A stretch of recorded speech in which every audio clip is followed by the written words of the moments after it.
पहले सीखेंगे investing, inflow outflow, financing, inflow outflow, बातें थोड़ा कम कर लें। और उसके बाद हम लोग फुल फ्लेज क्वेश्चन करेंगे, क्वेश्चन 39, क्वेश्चन 40।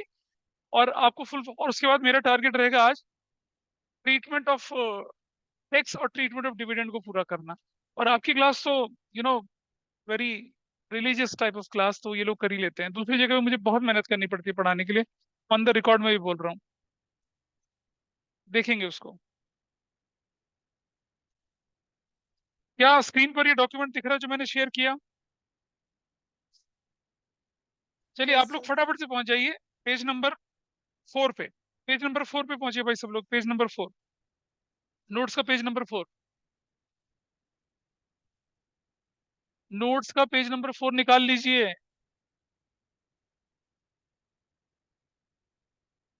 आपके कागज कहाँ हैं? AK-47 कहाँ है? चलो अच्छा, कोई बात नहीं, ठीक है ठीक है। आज बहुत मेहनत है ना, एक है। अभी वो 47 है, बाद में उनका बाद में उनका स्टेटस 56 का हो जाएगा। फालतू का जोक था, चलो कोई बात नहीं। आज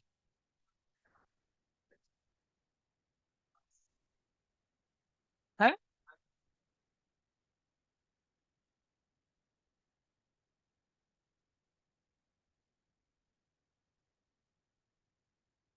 लेकिन हम तो यहाँ पर 27 मिनट लेट हो चुके हैं।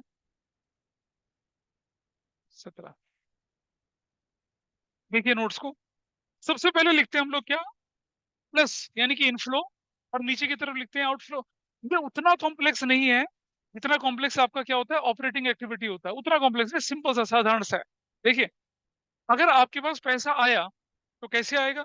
सेल ऑफ मशीनरी से आएगा, sale of land and building से आएगा, सेल ऑफ फिक्चर फर्नीचर से आएगा, sale of investments other than short term investment से आएगा, और गुडविल, पेटेंट, कॉपीराइट, ट्रेडमार्क, कुछ भी इंटेंजिबल एसेट्स बेच देंगे उनसे पैसा आएगा। That's fine with everybody. अच्छा, फिर नॉन ऑपरेटिंग इनकम की तरफ से आएगा, डिविडेंड रिसीव्ड हो जाएगा तब पैसा आएगा, इंटरेस्ट रिसीव होगा डिवेंचर में तब आएगा, rent received from property held as an investment उससे पैसा आएगा। लेकिन अगर आप प्रॉपर्टी डीलर हैं और रेंट मिलता है तो आपका ऑपरेटिंग में जाएगा, उसे तो एडजस्ट ही नहीं करना क्योंकि तो डायरेक्ट एक्टिविटी होती है। नीचे चलते हैं। अगर आपने क्या कर दिया, repayment of loans and advances, जो लोन्स एंड एडवांसेस आपने दूसरों को दिए थे उन्होंने वो वापस कर दिए, वो भी इनफ्लो कहलाएगा। और अगर आपकी कोई चीज एक्सीडेंट में अब अगर आपकी कोई एसेट एक्सीडेंट में खराब हो गई, टूट गई, बर्बाद हो गई, उसका इंश्योरेंस क्लेम मिल गया, वो यहाँ जुड़ेगा। याद है ना, इंश्योरेंस क्लेम ऊपर जाके एक्स्ट्रा ऑर्डिनरी की तरह माइनस होता था, यहाँ के क्या हो जाएगा, प्लस हो जाएगा। अब जरा देखिए कि इसके आउटफ्लो क्या होते हैं। Purchase of machinery, purchase of land and building, purchase of furniture fixtures, purchase of non current, purchase of current investments, purchase of goodwill, patent, trademark, copyright. बेटा समझना, गुडविल खरीद लिया तो इन्वेस्टिंग का क्या है, आउटफ्लो। गुडविल बेच दिया तो इन्वेस्टिंग का इनफ्लो। लेकिन गुडविल अमोर्टाइज हो गई तो नॉन कैश नॉन ऑपरेटिंग में कहाँ चले जाएगा, ऊपर जाके वो एड ऑपरेटिंग के अंदर जाएगा, ये ध्यान रखना। ठीक है जी। इसी तरह से आप किसी को अगर लोन एंड एडवांस दे रहे हैं तो ये भी आपका क्या, इन्वेस्टिंग आउटफ्लो। और अगर आप कैपिटल गेन टैक्स भर रहे हैं तो भी क्या है, ऑपरेटिंग का, इन्वेस्टिंग का आउटफ्लो कहलाएगा। याद है, कैपिटल गेन टैक्स को ऊपर नेट प्रॉफिट बिफोर टैक्स में जोड़ते थे और यहाँ आके माइनस करते थे, ऐसा तो भी। हाँ, लोन देना इन्वेस्टिंग होती है, उसकी वापसी हो जाना इन्वेस्टिंग होती है, लोन लेना फाइनेंसिंग होती है। तो इन्वेस्टिंग बड़ा आसान, प्लस और माइनस का खेल है सिर्फ। डेप्रिसिएशन ऑफ मशीनरी जो होगा वो इन्वेस्टिंग के अंदर कहीं नहीं आता। मशीनरी, कोई फिक्स एसेट्स अगर आप खरीद रहे बेच रहे हैं वो दिखेगी यहाँ पर बस, उस पर डिप्रिशिएशन लगेगा वो नहीं आएगा यहाँ पर। आगे चलते हैं, इसी के नीचे चलिए, इन्वेस्टिंग फाइनेंसिंग एक्टिविटीज। फाइनेंसिंग का क्या क्या इनफ्लो हो सकता है, क्या क्या आउटफ्लो हो सकता है, जरा देखिए। Issue of equity shares, issue of preference shares, long term borrowings. और अगर आपने देखा कि आपके कैश क्रेडिट, आपका बैंक ओवरड्राफ्ट, ये आपका इंक्रीज हो रहा है, तो कैश क्रेडिट और बैंक ओवरड्राफ्ट भी क्या होते हैं आपके लिए, फाइनेंसिंग एक्टिविटी ही होते हैं। Cash credit, bank overdraft, short term loans, ये सब आपके लिए क्या होते हैं, फाइनेंसिंग एक्टिविटीज ही कहलाते हैं। अच्छा, एक चीज का ध्यान रखेंगे, अब देखिए, increase in bank overdraft, increasing in cash loans, sorry increasing in cash credit, ये दोनों के दोनों फाइनेंसिंग का इनफ्लो कहलाएंगे आपका। अच्छा, एक बात समझिएगा, मान लिया आपने 1 लाख रुपए के डिबेंचर्स थे, उन्हें 10% डिस्काउंट पे इशू किया, तो क्या होने वाला है? प्लस इनफ्लो 1 लाख का, लेकिन आपके हाथ में तो 10,000 माइनस करके 90,000 ही आएगा ना।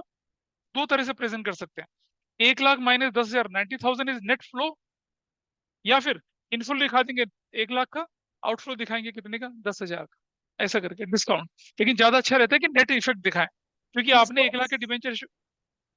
सर कौन सीधा बोल? 90,000 का ही नहीं दिखा सकते? वही तो बोल रहा हूँ मैं आपसे, कि ज्यादा अच्छा रहता है कि सीधा 90,000 दिखाए, लेकिन हम्म। ब्रैकेट में लिख के दिखाएं, क्वेश्चन के अंदर ब्रैकेट में लिख के दिखाएं 1 लाख माइनस 90, 1 लाख माइनस 10, 90 दिखाएं, इनफ्लो में 90,000 आएगा। ठीक है जी, दिस इज डन। अच्छा, आगे बढ़ते हैं।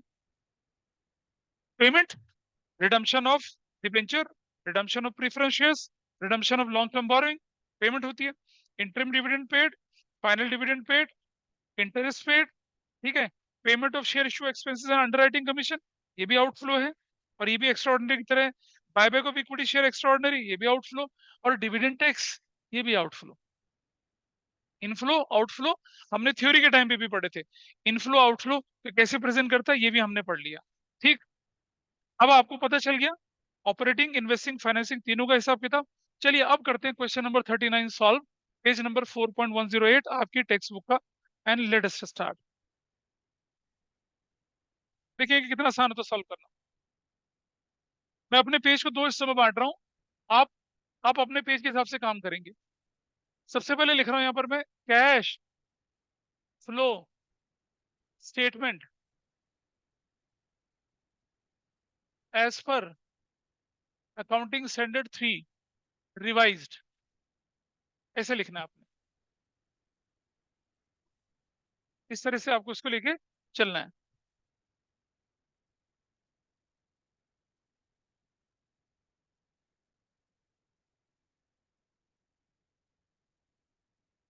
रुपीज, रुपीज,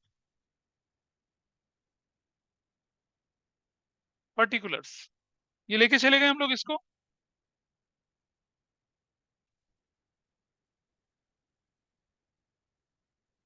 इस तरफ चले थोड़ा सा, इस तरफ। ये मेरा दूसरा पेज है, क्योंकि मेरे उस पेज में जगह पूरी नहीं पड़ेगी। यहाँ भी रुपीज, यहाँ भी रुपीज, पर्टिकुलर्स, ऐसे कर ली। अच्छा देखिए, हाँ एक ही पेज पे बनाइए नीचे तक, अगले पेज पे भी जाएगा वैसे। ए, ऑपरेटिंग एक्टिविटीज, ठीक है। L, operating activities, net profit before tax and extra ordinary items, working note, working note में जाना है। Plus non cash, non operating payments, 4 line की जगह छोड़ दी, minus non cash, non operating receipts, 4 line की जगह छोड़ दी। Operating profit before working capital changes, plus decrease in current assets and increase in current liability, ऐसे। थोड़ा स्पेस देखिए, minus increase in current assets, decrease in current liabilities, थोड़ा space देखिए। ठीक है जी, और इसके बाद नीचे cash generated from operating activities minus tax के लिए जगह छोड़ दो। याद करो, ऐसे तो पिछली क्लास में किया था, जब हमने ऑपरेटिंग एक्टिविटी का फुल फ्लेज क्वेश्चन किया था। थोड़ा बहुत याद आ रहा है, ऐसे किया था। B, B for Bombay, investing, investing activities, ठीक है, स्पेस छोड़ दिया। सी, फाइनेंसिंग एक्टिविटीज, बस इतना करो, इतना स्ट्रक्चर आपको बनाना है, और इसी स्ट्रक्चर के साथ हम काम करेंगे, और आप देखेंगे कि कितना स्मूथली आपका क्वेश्चन सॉल्व होता है। और तरीका सिर्फ वही रहेगा, एक एक आइटम उठाएंगे और उस आइटम को लेके हम अपना कैश फ्लो स्टेटमेंट के अंदर डालना शुरू करते हैं। जितना झोल झाल होता है सिर्फ ऑपरेटिंग में होता है, इन्वेस्टिंग फाइनेंस बहुत ज्यादा आसान। चलिए, अब जरा क्वेश्चन उठा लीजिए अपना।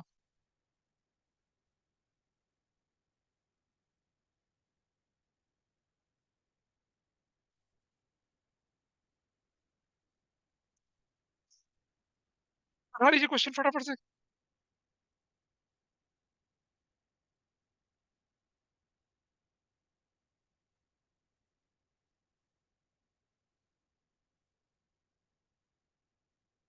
क्वेश्चन 39 देखिए फटाफट से।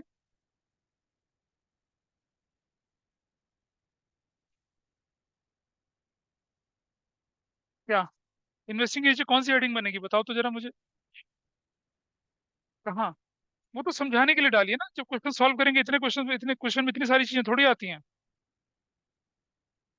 चलो, let us start with question number 39, एक एक करके पॉइंट उठाते हैं। So one सब second. फॉर्मेट सब लोग तैयार कर लीजिए पहले फटाफट से, फिर मेरे साथ साथ चलना है, कोई लेट बैक नहीं, साथ साथ। चलिए, बैलेंस शीट का पहला item share holder share capital. Share capital 2 से 250 हो गया। अब मुझे बताइए, शेयर कैपिटल तो हमारा ऑपरेटिंग एक्टिविटी होता है, फाइनेंसिंग होता है, तो यहाँ लिखेंगे plus share capital. Share capital कितने का लिखेंगे हम लोग यहाँ पर? 50,000 रुपए का। This is how will write, share capital 50,000 रुपए का। ठीक है। रिजर्व सरप्लस, कुछ भी नहीं बोला गया। आपको मालूम है ना वर्किंग नोट में हम क्या करते हैं, इधर वर्किंग नोट में calculation of net profit before tax and extra ordinary items. यहाँ क्या लिखे चलेंगे? Net profit as per statement of profit and loss. देखिए, आपके पास करंट ईयर की फिगर कितनी है? 183। प्रीवियस ईयर की फिगर कितनी है? 82,000। Your answer is going to be 1,01,000। वहां नहीं लिखेंगे, अभी उसकी जरूरत पड़ेगी, एक एक आइटम लेके चल रहे हैं अपने साथ। तो शेयर होल्डर फंड हो गया। लॉन्ग टर्म बोरिंग पे क्या लिखा है? 15% डिबेंचर। इसे नोट कर लिया। लॉन्ग टर्म बोरिंग पे लिखा है 15% डिबेंचर। अब मुझे बताइए, डिबेंचर हमारी 50 से 80 हो गए। डिबेंचर हमारे लिए क्या होता है? Investing activity. अभी इन्वेस्टिंग, अजय इन्वेस्टिंग एक्टिविटी होता है, फाइनेंसिंग होता है, इन्वेस्टिंग नहीं होता। Debenture is financing activity. हमारा इनफ्लो हो रहा है, तो मैं यहां जाऊंगा प्लस 15% डिबेंचर्स, और कितना लिखूंगा? 30,000 लिखूंगा। 15% डिबेंचर कितना लिख दिया? 30,000। इंक्रीज डिक्रीज देखेंगे ना। अब एक चीज बताइए मुझे, 15% डिबेंचर का क्या मतलब होता है?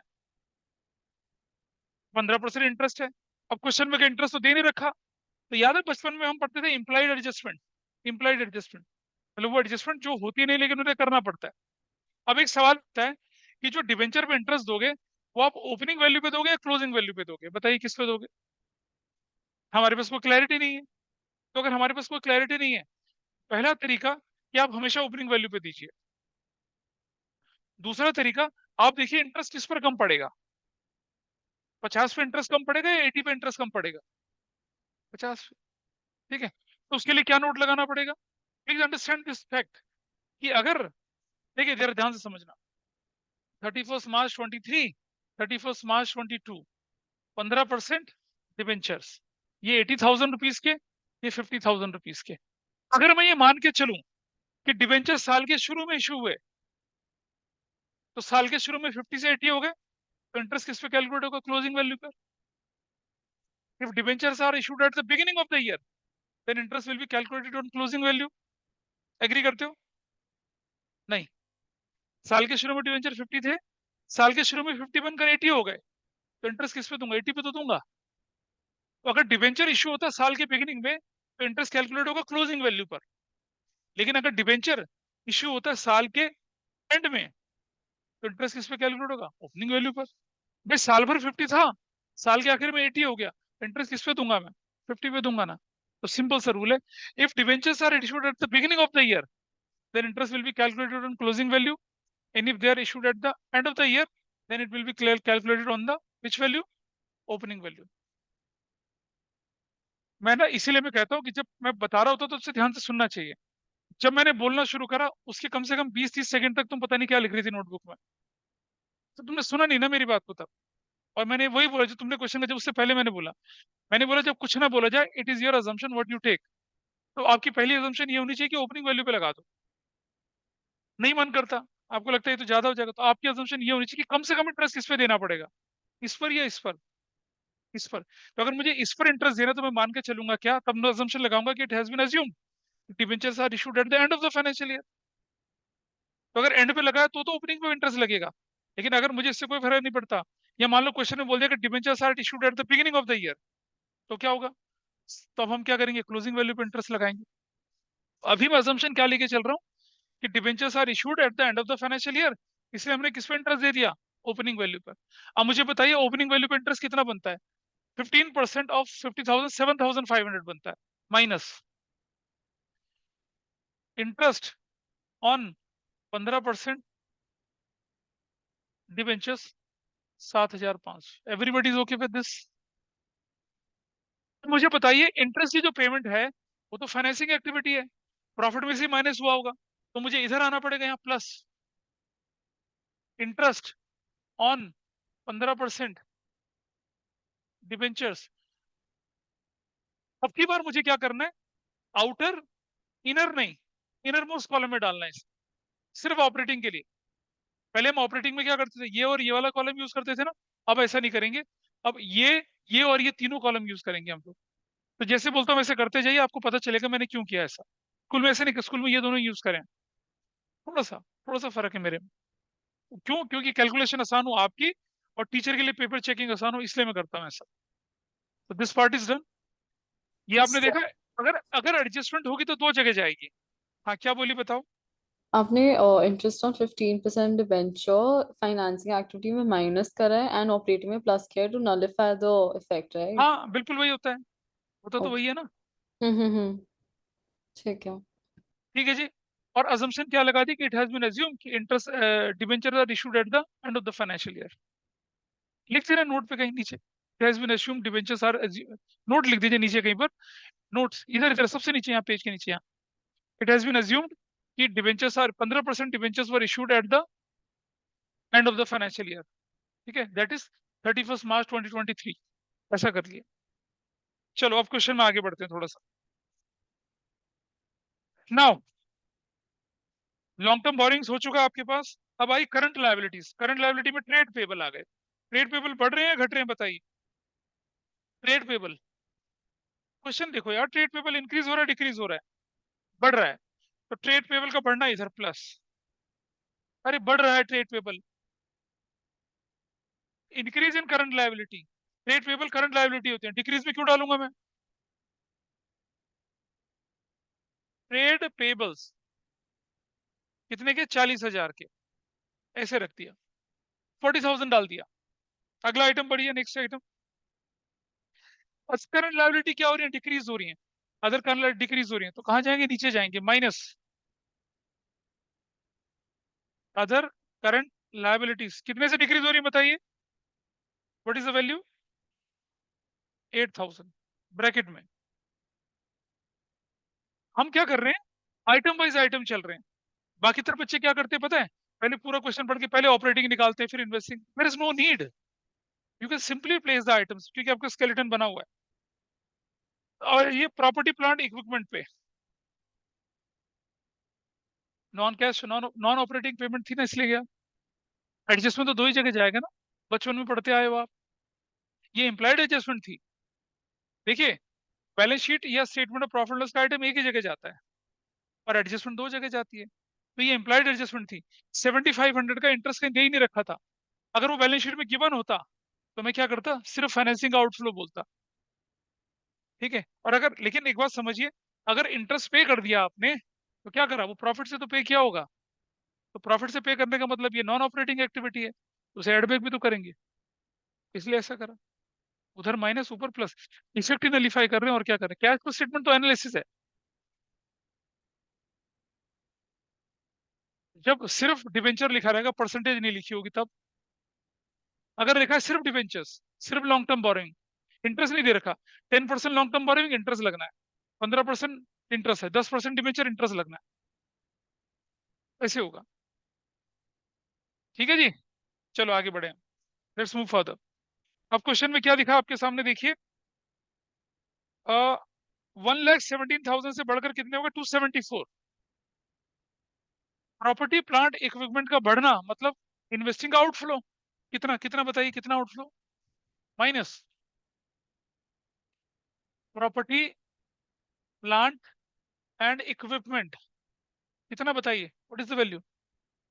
यार 270 में से माइनस करो ना, 274 में से 117 माइनस करो, कितने आती वैल्यू, 157।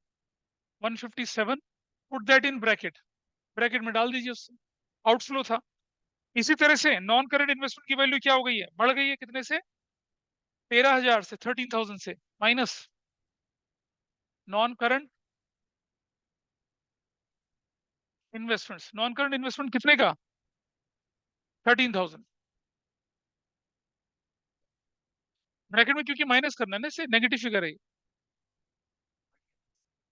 हमें बढ़ने का मतलब कैश का आउटफ्लो होता है, इसीलिए कहता हूँ बेटा शुरू की क्लासेस ध्यान से, कभी कभी घर जाके कभी तो रिवाइज करा कर चीजों को। नहीं, ये सबसे पिछली क्लास में हुआ था, आपको बताया था कि जब आप एसेट्स खरीद, सुनो, एक्विजिशन ऑफ एसेट्स मतलब पैसा जाएगा, पैसा जाएगा तो कैश का आउटफ्लो, एक्विजिशन ऑफ एसेट्स बदले में शेयर, तो तो कैश फ्लो माना ही नहीं जाएगा। अगर आप क्या कर रहे हो, एसेट्स खरीद रहे हो, बदले में शेयर दे रहे हो, कैश फ्लो तो हुआ ही नहीं, एडजस्ट ही नहीं करना उसको। जब पैसा आएगा जाएगा तभी तो एडजस्ट करना है, तभी तो दिखाना है इसके अंदर। नेक्स्ट आइटम देखिए आपके पास अब क्या आया, इन्वेंट्रीज की वैल्यू क्या हो चुकी है, बढ़ चुकी है, इन्वेंट्री की वैल्यू बढ़ चुकी है, इन्वेंट्री का बढ़ना कहाँ जाएगा फिर, माइनस, माइनस इन्वेंट्रीज, कितना बड़ा बताइए मुझे कोई, इन्वेंट्री कितनी बड़ी है,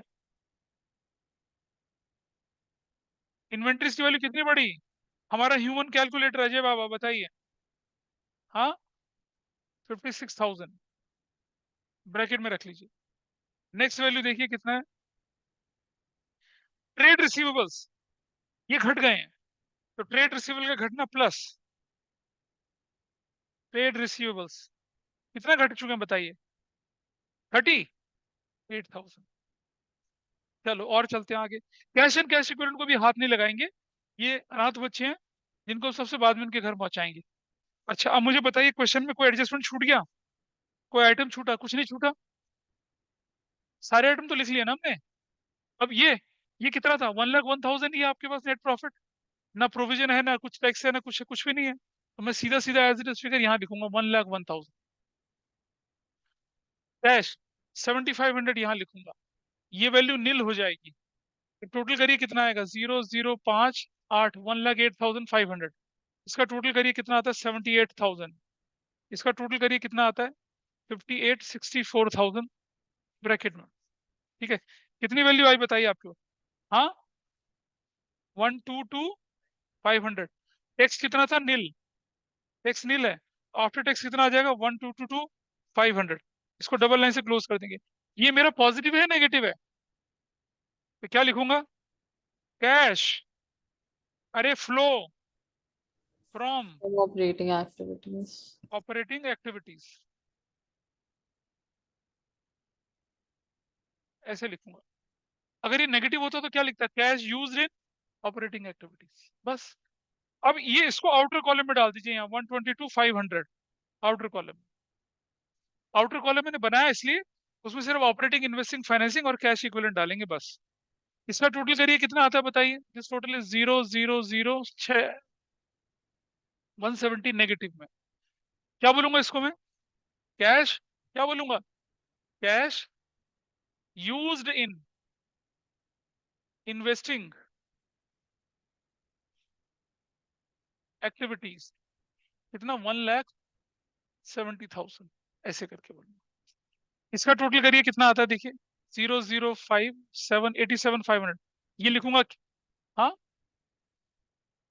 अच्छा माइनस है। हाँ देखा ना, ब्रैकेट नहीं लगाने से गड़बड़ हो गई ना, इसलिए कहते हो ब्रैकेट लगाइए। 70 to 500 क्या बोलेंगे?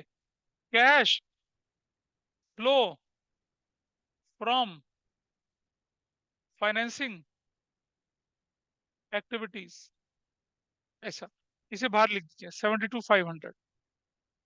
अब देखो, ये पॉजिटिव, ये पॉजिटिव और वो negative. What is my final value? 122,500, 122,500 plus positive कितना है?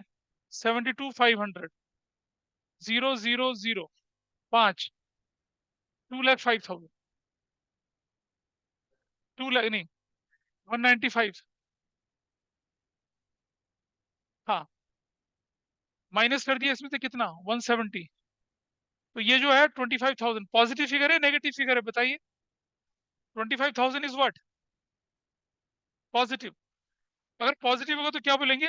Net increase in cash and cash equivalents during the current year. कितना इंक्रीज हो? 25,000। और सुनो, इंक्रीज 25,000, अगर मैं इसके साथ ओपनिंग जोड़ दूंगा तो किसके बराबर आना चाहिए? क्लोजिंग के बराबर। याद है, reconciling opening balance of cash and cash equivalent with the closing, वही तो थी डेफिनेशन हमारी कैश फ्लो। तो plus opening, opening cash and cash equivalents, opening cash and cash equivalents कितना है बताइए? आपके क्वेश्चन में कितना दे रखा है? 70, 70,000, 95,000। क्या ये मेरा closing cash and cash equivalent है? योर आंसर इज डन, हो गया। अरे याद करो, अ, तुम्हारे पापा ने तुम्हारे बर्थडे में पैसे उड़ाने के लिए दिए थे ना? नहीं, अच्छा बिंद्रा के पापा ने दिए थे, है ना? तो देखिए, उसने उड़ाए या उसको मिले कितने थे? 25,000। मतलब उसके नानू वानों ने पैसा दिया, तो कुल मिलाकर उसके पास पॉजिटिव फिगर आई। उसको ओपनिंग से जोड़ दूंगा तो किसके बराबर आना चाहिए? क्लोजिंग के बराबर। कैश फ्लो स्टेटमेंट और कुछ नहीं है। ये क्या करता है? रिकंसाइल करता है opening cash and cash equivalent को। अबे भाई, इसका, इसका और तीनों का फाइनल ए प्लस बी प्लस सी करके आया। इन्वेस्टिंग, ऑपरेटिंग, फाइनेंस का टोटल करके आया, वैसे करके आई वैल्यू, बस। हाँ जी। हाँ, अगर ये मैच करेंगे तो मतलब ठीक है, मतलब 95% चांसेस में ठीक हो जाता है। तो कुछ नहीं करते, फिर ये नेगेटिव होती है, इससे माइनस होके तब भी आपका, हाँ, नेट डिक्रीज लिखते हैं फिर। अगर ये फिगर आपको बोला था ना, चैप्टर जब हमने थ्योरी पढ़ाई थी पहली क्लास में, इन तीनों का टोटल पॉजिटिव नेगेटिव दोनों हो सकता है। पॉजिटिव होगा तो इंक्रीज बोलेंगे, नेगेटिव होगा तो क्या बोलेंगे? डिक्रीज बोलेंगे, बस। बाबा, बाबा कुछ समझ में आबा? ठीक है, ओके, चलो, let us do question number 40। ये वो सबसे पहले, वो ऊपर ये वो फिगर याद करिए जो मैंने रेशियो में भी सिखाई थी, कैश फ्लो में भी सिखाई थी। प्रॉफिट लिया, 3 appropriation, dividend, interim dividend, transfer to reserve, add back किया। थोड़ा ऊपर गए तो टैक्स एड बैक किया बिफोर टैक्स। फिर थोड़ा और ऊपर चले गए तो क्या किया?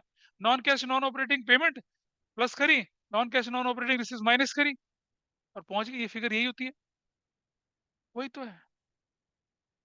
अगर आप अपने नोट्स देखेंगे तो कैलकुलेशन करके दिखा रखे, और लॉजिकली प्लेसिंग है।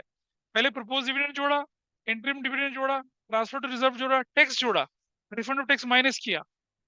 एक्स्ट्रा ऑर्डिनरी अगर पेमेंट थी तो प्लस करी, एक्स्ट्रा ऑर्डिनरी रिसिप्ट थी तो माइनस करी, और net profit before tax and extra ordinary आधे में आ जाता है, वैसा। 40 क्वेश्चन सॉल्व करना है, क्वेश्चन नंबर 40 जल्दी से सॉल्व करिए। पेज नंबर 4.109 पे है, करते हैं। चलिए, let us start the question number 40। 40, question number 40। Senior से जूनियर बिल्कुल बातें ना करें पीछे की तरफ से। मलिक बाबा, अबे दूध बेचने की तैयारी कर रहे हो? सुन लो, तुमसे ज्यादा नंबर आते हैं उसके। चलो, let us start the question. It says share capital कितने की है बताइए। आपके क्वेश्चन में 6 लाख से 8 लाख हो गई शेयर कैपिटल प्लस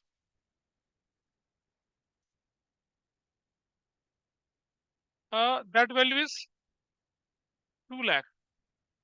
अगली वैल्यू देखें जरा, नेक्स्ट वैल्यू हमारे पास कौन सी है? रिजर्व एंड सरप्लस पे नोट्स पे चले जाइए। ये रहा net profit 4 lakh minus 3 lakh, value is 1 lakh. ऐसे कर लिया। और चलते हैं थोड़ा सा आगे, फिर दोबारा ऊपर चलिए। लॉन्ग टर्म बोरिंग, अब जरा देखिए यहाँ long term borrowing 1 lakh 1 lakh है, कुछ नहीं करना इसका। लॉन्ग टर्म बोरिंग अगर 1 लाख से 2 लाख हो जाती तो सिर्फ फाइनेंसिंग बनाते, इंटरेस्ट नहीं देते उस पर, तो छोड़ दीजिए इसको। शॉर्ट टर्म बोरिंग पे नंबर 2 चलते हैं। शॉर्ट टर्म बोरिंग पे क्या लिखा है? Current मैच्योरिटीज of long term debt, opening value 50,000, closing value 0। इसका मतलब आपने पे कर दिया इसे, तो यहाँ माइनस, शॉर्ट माइनस में क्या लिखेंगे आप? Current मैच्योरिटीज of long term debt 50,000 bracket में, इसे आपने पे कर दिया शॉर्ट टर्म बोरिंग के अंदर। ठीक है, काय काय काय है तो वहां पर क्या रीजन है? There is no reason for that. एक जगह जाना बैलेंस शीट का item, you are paying back your loan, financing outflow.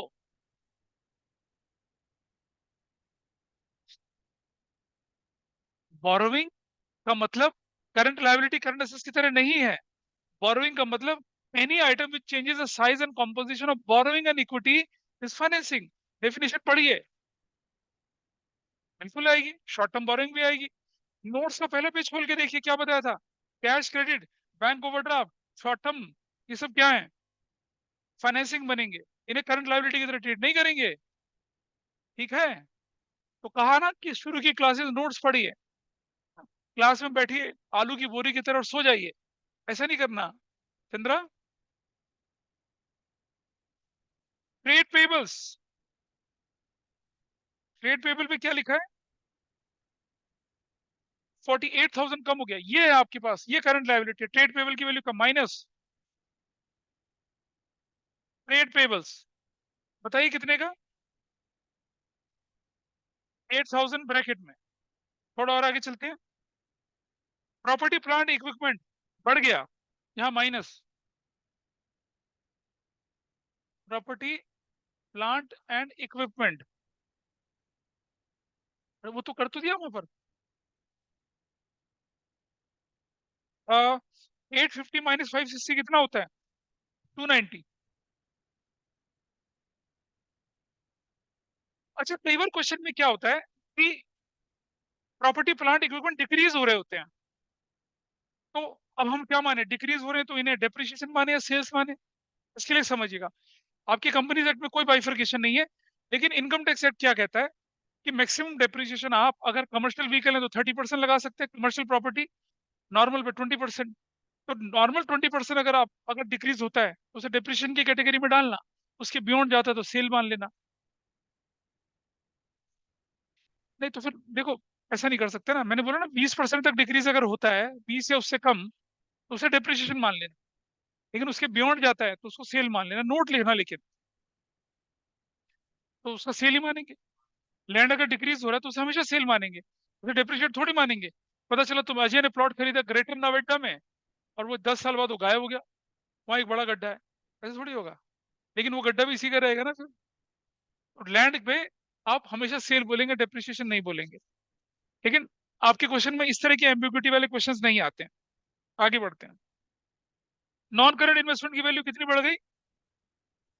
Minus non current कितना बढ़ा, दो जोर से बोलो। इन्वेस्टमेंट्स कितने का? 72,000 ब्रैकेट में, always put that in bracket. और हमेशा कैश फ्लो में एरो राइट से लेफ्ट की तरफ ले जाना, वरना गड़बड़ हो जाएगी। अब सुनो, करंट इन्वेस्टमेंट्स कैश इक्विवेलेंट होते हैं, छोड़ दीजिए उसको अभी। वो तो कैश इक्विवेलेंट की तरह ट्रीट होगा। इन्वेंट्री की वैल्यू क्या होगी, बढ़ गई या घट गई? इन्वेंट्री की वैल्यू बढ़ गई, कितना? तो कम हो गई है ना, कितना? 6000। ठीक है, चलो अगला देखिए, नेक्स्ट आइटम बोलिए क्या है? ट्रेड रिसीवेबल्स, क्या हुआ उसकी वैल्यू? ट्रेड रिसीवेबल की वैल्यू बताइए।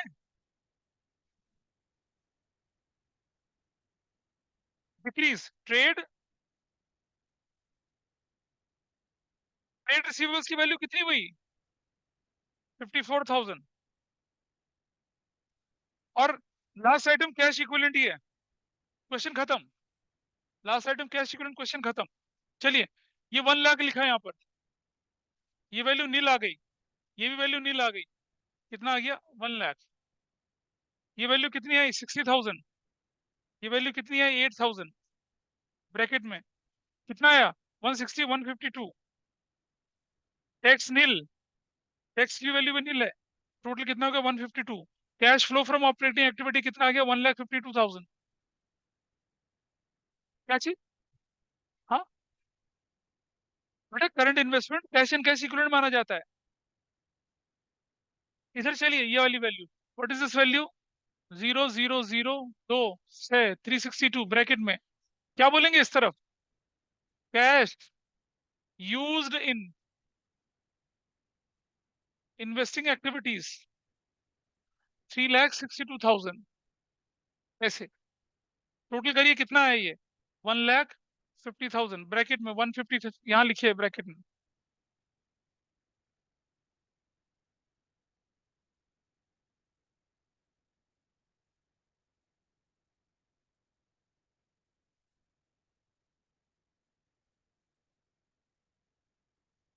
ये वैल्यू कितनी आएगी? 150। आउटर कॉलम में डालिए 150।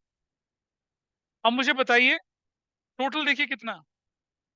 362 यहाँ है, और 150, 150 और 150 कितना हो जाएगा? 3,02,000। यही तो है। कितना डिफरेंस आया? 60,000। पॉजिटिव या नेगेटिव? क्या बोलेंगे? लाइन लगा, क्या बोलेंगे इसको? Net decrease in cash and cash equivalent during the year, plus opening cash and cash equivalent. Opening cash and cash equivalent, उसमें क्या लिखेंगे? Current investment. बताइए करंट इन्वेस्टमेंट कितने का है, बताइए? 84,000, plus opening cash and cash equivalent कितना है? हाँ, 70,000। टोटल कितना हो गया? 154। और ये किसके बराबर होना चाहिए? इसे माइनस करो तो कितना आती है वैल्यू?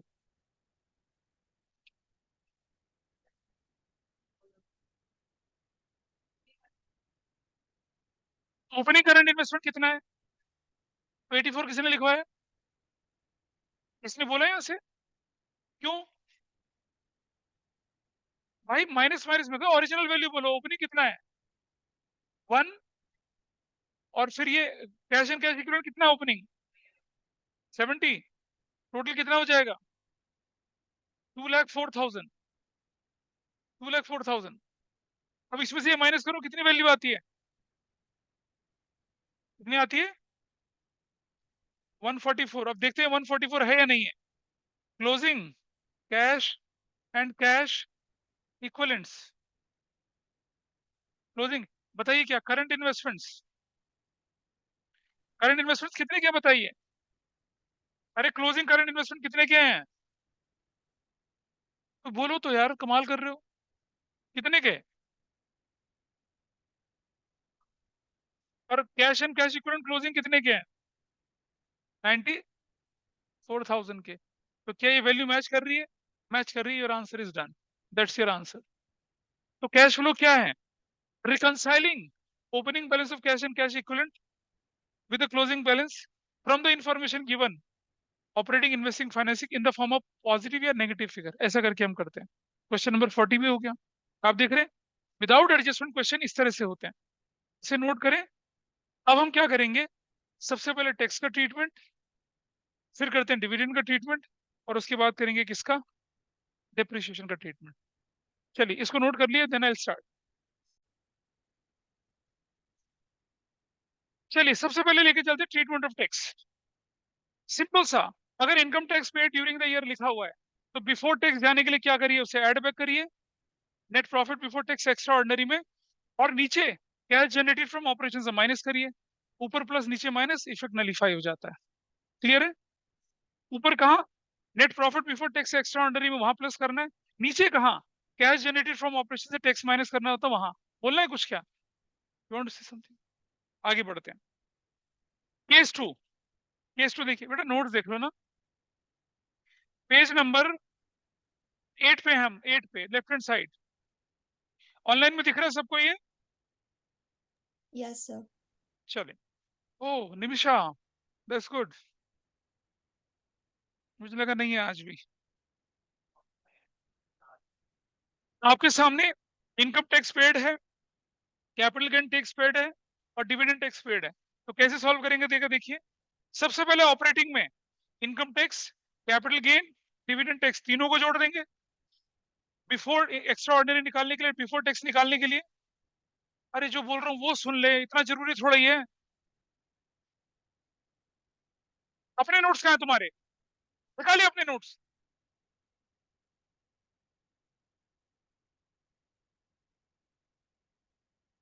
देखिए कैपिटल गेन टैक्स पहले ऑपरेटिंग वाला कहाँ जाएगा, कैश जनरेटेड फ्रॉम ऑपरेशन से माइनस कर देंगे, इन्वेस्टिंग वाला इन्वेस्टिंग से माइनस, और फाइनेंसिंग वाला फाइनेंसिंग से माइनस, काम खत्म। ठीक है? अगर तीनों टैक्स दे रखे हैं, तीनों ऑपरेटिंग में प्लस माइनस नहीं होने वाले हैं। ऑपरेटिंग वाला ऑपरेटिंग से माइनस, इन्वेस्टिंग वाला इन्वेस्टिंग से, फाइनेंसिंग वाला फाइनेंसिंग से, इफेक्ट नलीफाई हो गया। अच्छा जी, case 3, advance income tax paid. Case 3, advance income tax paid. जब ये क्वेश्चन बोर्ड में आया, लोगों ने इसे करंट असेस मान लिया। एडवांस टैक्स तो करंट असेस पड़ा था रेशो में, लेकिन in case of company, tax is always paid in advance. याद है? कंपनी हमेशा सारा एडवांस टैक्स पे करती है, तभी तो deferred tax liability, deferred tax assess बनती है। कंपनी अपना सारा टैक्स एडवांस ही तो भरती है, तो एडवांस टैक्स का मतलब टैक्स पेड ही है, अलग से कुछ नहीं है। करंट असेस की तरह ट्रीट नहीं करना उसको। क्या करेंगे, ऊपर प्लस और नीचे माइनस, खत्म, इतना ही करना है, सिर्फ इतना। आगे चलते हैं, नंबर 4। आपके पास प्रोविजन फॉर टैक्स ओपनिंग और क्लोजिंग दोनों गिवन है। ठीक है जी। आप क्या करेंगे, प्रोविजन फॉर टैक्स अगर ओपनिंग क्लोजिंग गिवन है तो बहुत आसान है, करंट ईयर का प्रोविजन एड बैक करिए, और प्रीवियस ईयर का प्रोविजन टैक्स पेड बोल के माइनस कर दीजिए। देखिए आपका सोल्यूशन। 20,000 जो है करंट ईयर का, उसे net profit before tax extra ordinary item में जोड़िए, और provision for tax previous year का, उसे नीचे कैश जनरेटेड फ्रॉम ऑपरेशन से माइनस कर दीजिए। Your treatment is done. थोड़ा आगे चलते हैं।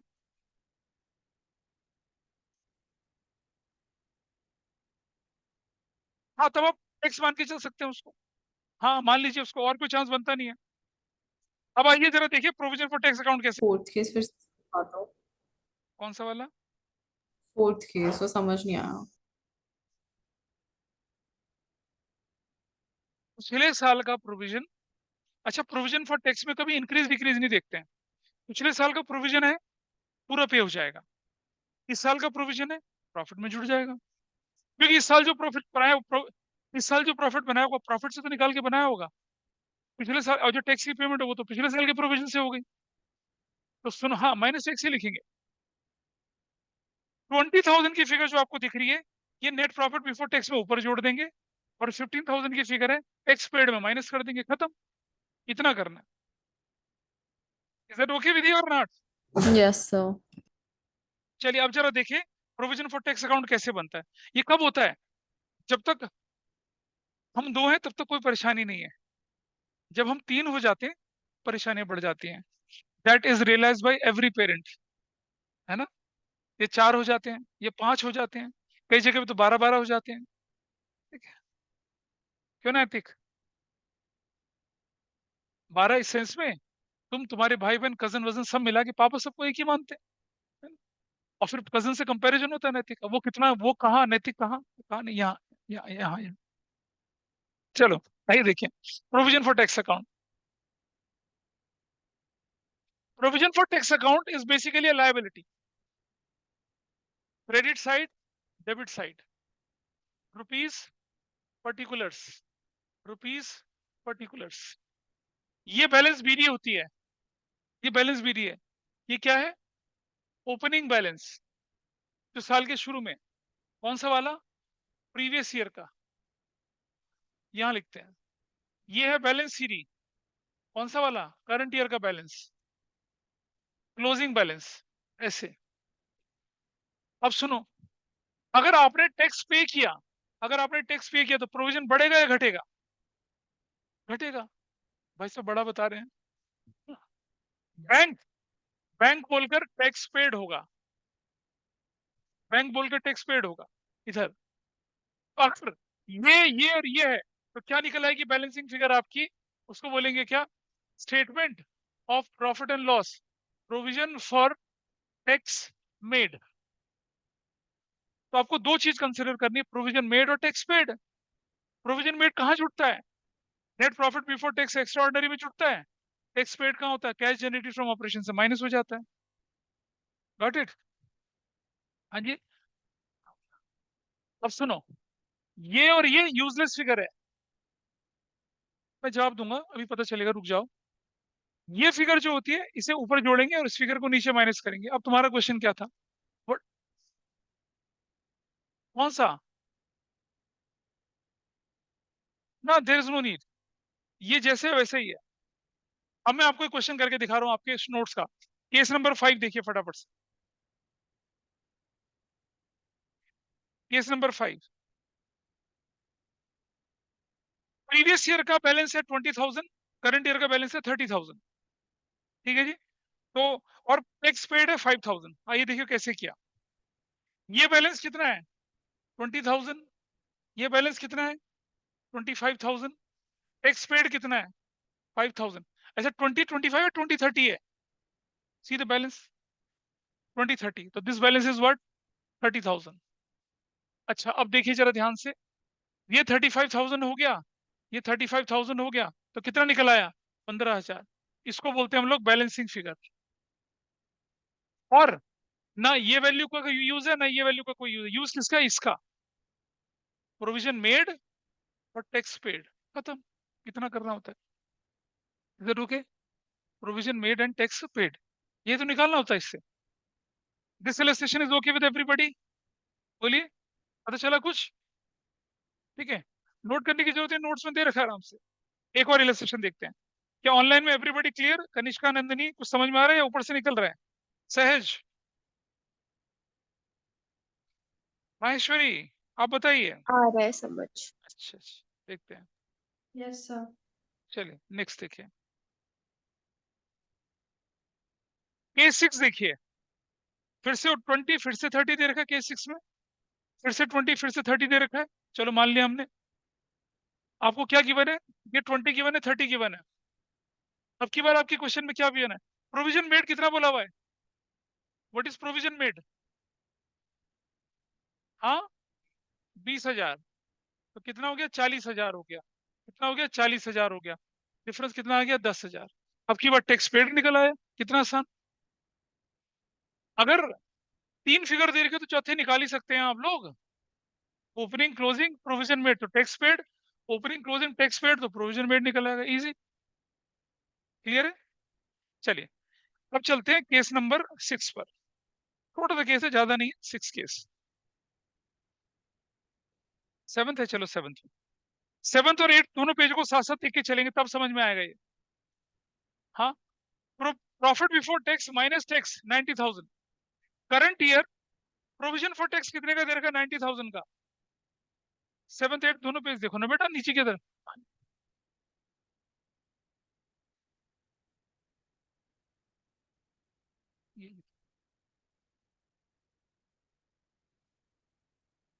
पेज नंबर 7 और पेज नंबर 8.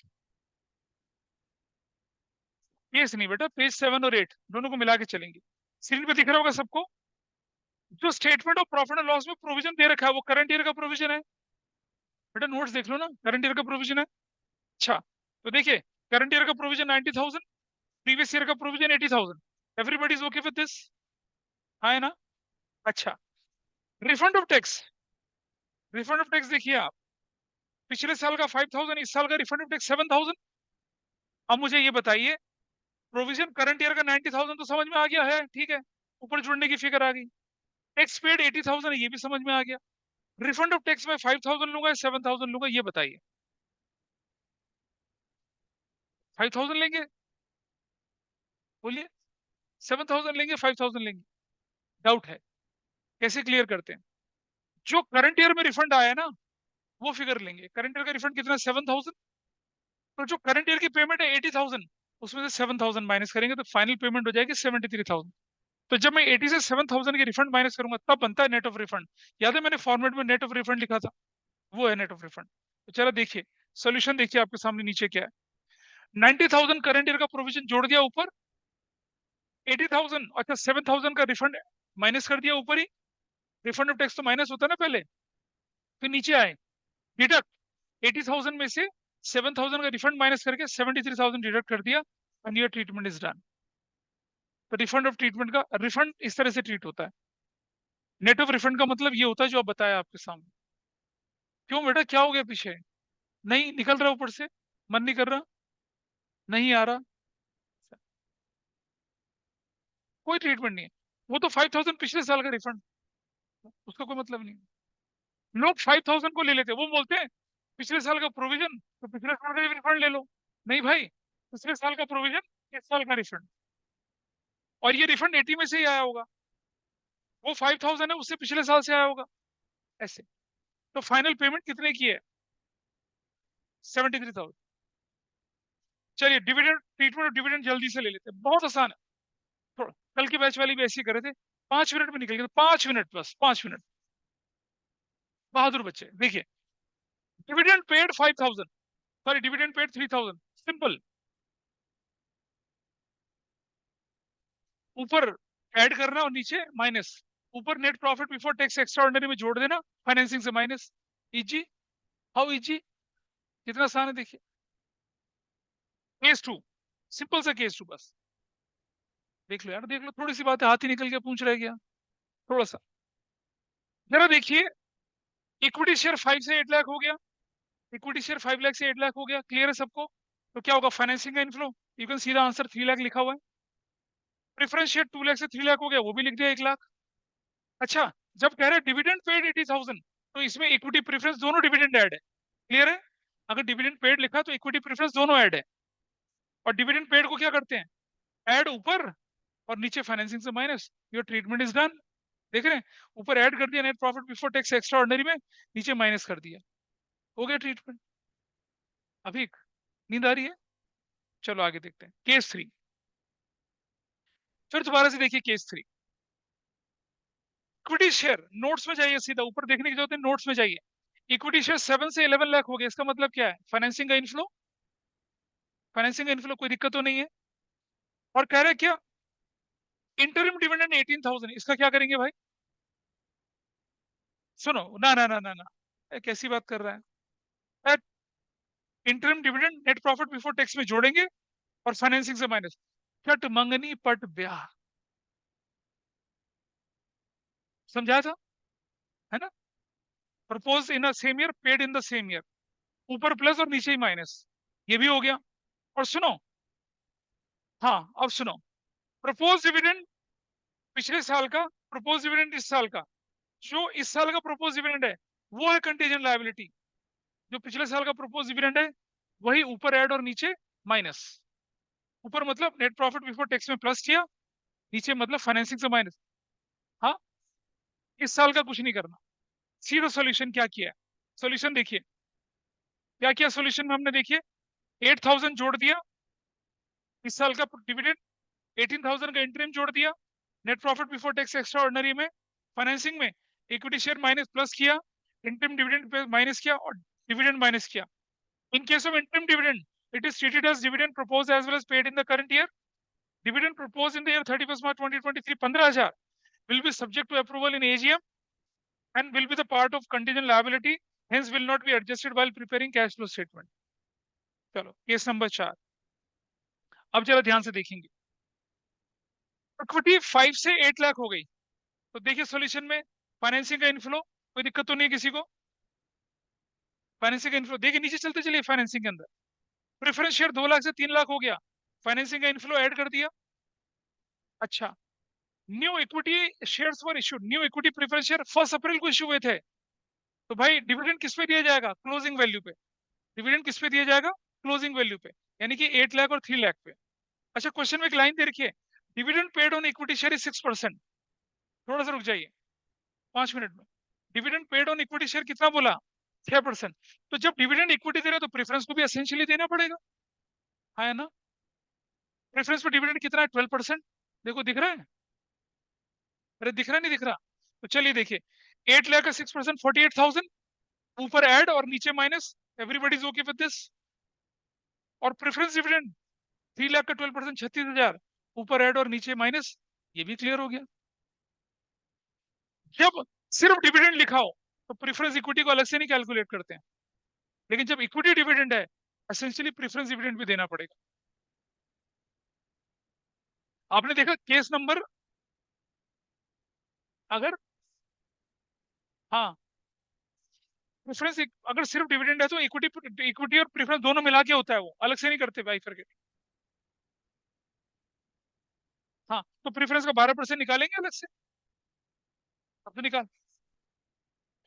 जब सिर्फ डिविडेंड, अच्छा क्वेश्चन में लिखा डिविडेंड, डिविडेंड पेड 8,000, तब ना इक्विटी, तब तो 12%, 15% सब बेकार है, कुछ नहीं करना। तो 12% दिख ही रहा है, निकाल लेंगे। अब इक्विटी में नहीं देंगे, इक्विटी को तो क्वेश्चन में गिवन होगा रेट तब देंगे, अदरवाइज इक्विटी को नहीं देना। केस नंबर कौन सा था आपके पास? ये 5, 6 केस देखिए, छोटू सा, देखिए क्या हुआ। इक्विटी शेयर 5 से 8 लाख हुआ, फाइनेंसिंग का इनफ्लो, प्रेफरेंस शेयर 2 से 3 लाख, फाइनेंसिंग का inflow, new equity and preference share issued on 31 मार्च, अगर साल के शुरू में आखिर में था तो ओपनिंग वैल्यू पे दिया जाएगा। पेज नंबर 9 का लास्ट पार्ट, 9 मैंने केस 6 बोला, page number 9, case 5 page number 9, ठीक है। अच्छा, तो सुनिए जरा ध्यान से, जब बोल दिया डिविडेंड पेड 90,000, तो क्या प्रेफरेंस क्या इक्विटी, और क्या ओपनिंग क्या क्लोजिंग, कोई फायदा नहीं उसका। 90,000 ऊपर प्लस और नीचे माइनस, और जब इंटरिम डिविडेंड है तो उसका भी ट्रीटमेंट ऊपर प्लस और नीचे माइनस, ठीक है, खत्म, डिविडेंड इज खत्म, फिनिश्ड, ठीक है। अब डेप्रिसिएशन फुल फ्लेज क्वेश्चन मैं कल की कंबाइन क्लास में करवाऊंगा, ठीक है। और कल की कंबाइन क्लास में डेप्रिसिएशन का ट्रीटमेंट और छुटपुट ट्रीटमेंट हो जाएंगे। परसों की क्लास में हम लोग अपना बचे हुए क्वेश्चन चैप्टर खत्म। अब आपको क्या करना है, सिर्फ घर में जाकर फाइनेंसिंग वाले क्वेश्चन इलस्ट्रेशन कर सकते हैं फाइनेंसिंग के, इन्वेस्टिंग वाले नहीं करना अभी, इतना है, ठीक है। तो अब हम क्लास में यहीं पर वाइंड अप करते हैं। कल ट्यूसडे, थर्सडे और मंडे वेडनेसडे दोनों बैच की कंबाइन क्लास करेंगे, सैटरडे को भी रखेंगे कंबाइन, मर्जी है उसकी। That's all.